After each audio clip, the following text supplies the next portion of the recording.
Hello guys, how to be here. Welcome back to another video, and today we'll talk about the problem like data is currently unavailable for some video. As a result, information may be missing or inaccurate. I mean, on that case, the problem is for the error loading monetization settings, or some information may be missing or inaccurate. Please try again later.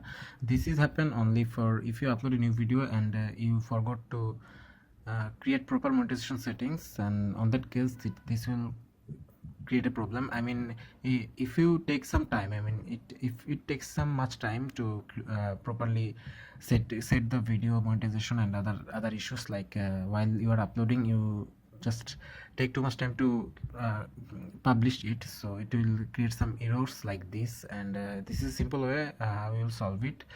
For that, you actually need to monetization off for the latest video which is causing this problem. You may not know which video is causing this problem. On that case, the latest video will create this problem. So you will just have to monetization off and then just load the page. Then you can see there is no other issues, and again just monetization on, and then just reload the page. Then you will be able to solve the issue.